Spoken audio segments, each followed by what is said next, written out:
ট্রিগারে আঙুল, চোখে আগুন আর হৃদয়ে প্রতিজ্ঞা। যুদ্ধ চাপিয়ে দিলে এই ভূখণ্ড আর চুপ থাকবে না, এমনটাই বার্তা ইরানের। এই মুহূর্তে মধ্যপ্রাচ্যের আকাশে বাতাসে ভেসে বেড়াচ্ছে বারুদের গন্ধ, আর তার মাঝে ইরানের বিপ্লবী গার্ড বাহিনী IRGC জানিয়ে দিল, শত্রুপক্ষের একটিমাত্র ভুল হলেই কৌশলে তারা পাল্টে দেবে পুরো অঞ্চল। ২৪ মে ইরানের খোররাম শহরের মুক্তিবার্ষিকীতে ইসলামিক বিপ্লবী গার্ড অর্থাৎ IRGC একটি উচ্চমাত্রার হুঁশিয়ারি ঘোষণা করেছে। তারা জানান, তাদের আঙ্গুল এখন ট্রিগারে। শত্রুর যেকোনো আগ্রাসনের জবাব এমন হবে যা তাদের কল্পনাকেও ছাপিয়ে যাবে। যেকোনো পরিস্থিতির জন্য প্রস্তুত তারা।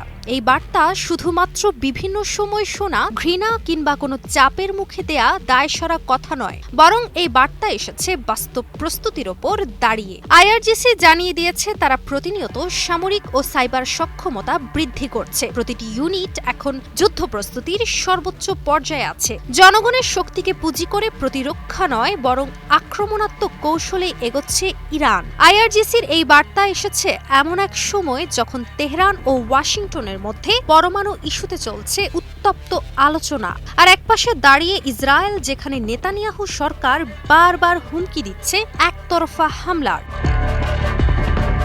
বিশ্লেষকরা বলছেন, এটি আর প্রচলিত কূটনৈতিক কোনো প্রতিক্রিয়া নয়, বরং এই বার্তা সরাসরি এক সামরিক কৌশলের অংশ, যেখানে IRGCর প্রতিক্রিয়া শুধুই আত্মরক্ষা নয়, বরং এটি একটি কৌশলগত বার্তা যা যুদ্ধ শুরুর আগেই শত্রুকে মানসিকভাবে পেছনে ঠেলে দেয়। একে বলা যায় প্রতিক্রিয়ার ভয় দেখিয়ে আগ্রাসন প্রতিহত করা।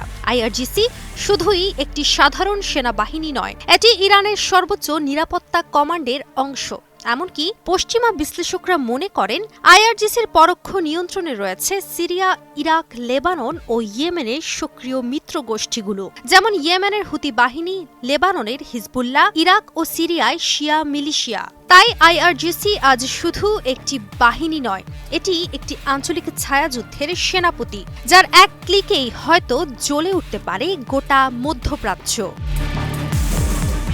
টানা সপ্তমবারের মতো বেস্ট টিস্যু পেপার ব্র্যান্ড হিসেবে স্বীকৃতি পেয়েছে বসুন্ধরা টিস্যু। প্রশ্ন হলো, ইরান কি শুধু হুঁশিয়ারি দিচ্ছে, নাকি প্রস্তুত কৌশলগত পাল্টা আঘাতের জন্য? বিশ্লেষকরা বলছেন, IRGCর আঙ্গুল এখন শুধু ট্রিগারে নয়, তথ্য, কৌশল ও বাস্তবতার কেন্দ্রবিন্দুতে। যুদ্ধ আসবে কিনা সে নিশ্চয়তা কেউ দিতে পারে না, কিন্তু যদি আসে, ইরান এবার আর ধ্বংসের শিকার নয়, বরং তারা ধ্বংসের নিয়ন্ত্রক হতে প্রস্তুত।